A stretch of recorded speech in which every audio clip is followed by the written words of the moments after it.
held within it. So to play the solo at the beginning of Don Juan by Richard Strauss, which is just hell, in front of Karajan's like 4 feet from you, the most petrifying thing you could ever imagine. But he came in the second day and he said, "Tell me, do you conduct?" And I didn't want to be impolite. So I said, "Well, no, I do a little bit." "Oh, that is very good. I would like you to conduct later." And I went, "Oh my God, are you kidding me?" Now, I mean, the reason that he wanted to do this was very simple. I never forget this story he told about conducting. He said, there was a guy there, a student, who was conducting with such huge gestures, and it was just like he was trying to do everything for everybody, and it was really intrusive and slightly embarrassing, actually. And Karajan finally looked at him and said, "You remind me of when I was a young man, and I was making riding lessons. And at the end of one of my lessons, the teacher said to me, 'Tomorrow we will make a jump.' And I worried the whole night long, how am I going to lift this enormous horse over this little jump? The horse knows how to jump, you need only guide it. The orchestra knows how to play, you need only guide them." That was food for thought. So anyway, to make a short story long, at the end of the second day, the final conductor had finished conducting, and it was Myung-Hun Chung, who's now a great, great conductor. And I mean, Karajan had been really interesting, but he hadn't been terribly complimentary to anyone, honestly. And then there was 20 minutes left, and everybody was thinking, "Oh my, what's going to happen? Surely now's the moment. Karajan is going to stand up on the podium and say, 'Now this is how it is done.'" Everybody in the room was Seiji Ozawa and Christoph Eschenbach and the head of Deutsche Grammophon and all this. And I was the only one who knew that that wasn't his plan at all. And it's one of the few times I felt like running out of a room and never coming back. But anyway, so then he says, "And now, ladies and gentlemen, the concertmeister will conduct." Thank you very much. So that was my first real experience at conducting. And he stood 2 feet from me, covering the score of Brahms 1, saying, "You know it, you know it." And I kept thinking, I've got you knew the used to first violin part. I barely knew the first violin part, right? Exactly. Oh, that was my induction into the conducting world. That's why it took me 20 more years to come back to it. So you've recently been appointed the music director of the Royal Scottish Orchestra. Royal Scottish National, yes. Starting next season. Starting in September 2012. Yeah. So, well, it's very nice. Beautiful people, lovely orchestra, wonderful history. I love happy orchestras, and they're not all happy. The Toronto Symphony is a very happy orchestra. Now, the Scottish Orchestra does a lot of recording. Are you hoping to sort of? Yes, there will be a lot of. I mean, that's partly because it's just in their contract. They have several. Their contract can be used either for concerts or for recording. It's very different from North America. That's why it's one of the most recorded orchestras in the history of recording, actually. And so we will do some. I'm not quite sure what. Sometimes they record pieces that you didn't even know existed, frankly. Which is that's kind of popular for record companies now. They don't really want another recording of a Brahms symphony. Although someday in my life I would love to have the opportunity to record the Brahms symphonies, and perhaps it'll be here. That's one of the nice things about the TSO Live label, that we can record the repertoire that we're doing, and we have a recording of the Planets, actually, that's about to come out next week. Mm-hmm. And I mean, that's not the kind of repertoire that Deutsche Grammophon is calling up and saying, "Would you please record the Planets?" It's that there's just so many recordings of that. But it doesn't mean that it isn't important for us as an orchestra to put that out on disc. So. And these are being recorded at Roy Thomson Hall. They are live concert performances.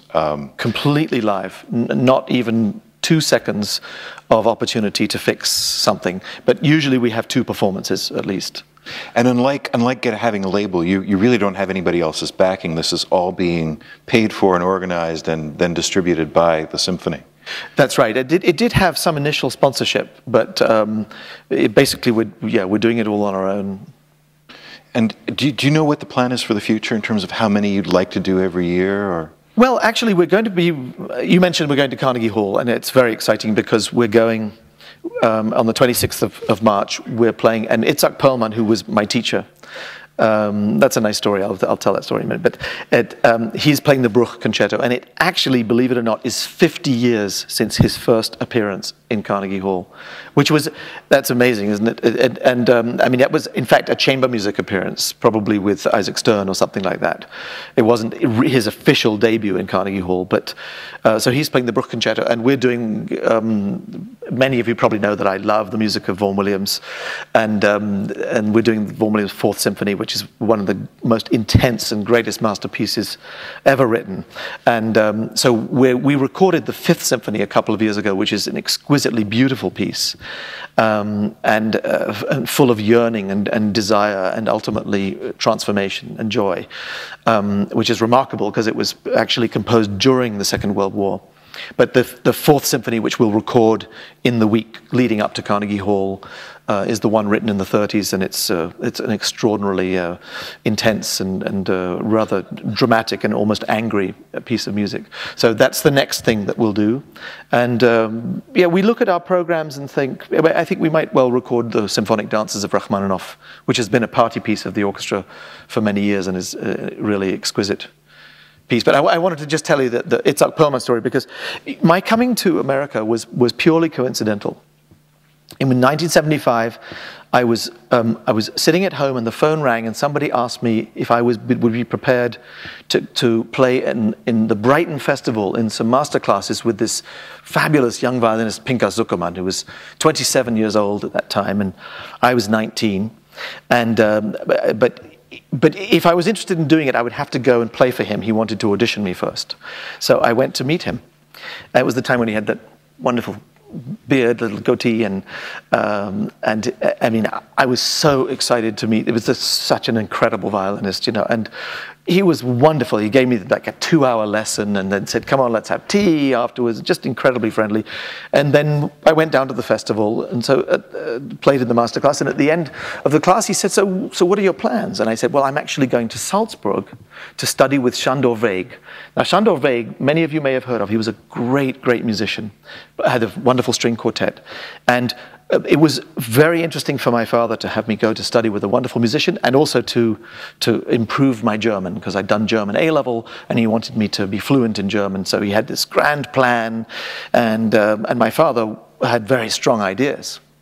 So Pinky says to me, so you go to Salzburg? Why go to Salzburg? Come to New York. You should come to New York. I said, well, that's not going to be so easy. I said, you know, my father, you know, he's had this plan for me for quite a while. He said, your father? Is he here? I said, yeah, he's right over there. Leave it to me. So, so I watched this little dialogue going on between Pinky saying, oh, the hands, and it takes him 1 minute. He comes back and says, you're coming to New York.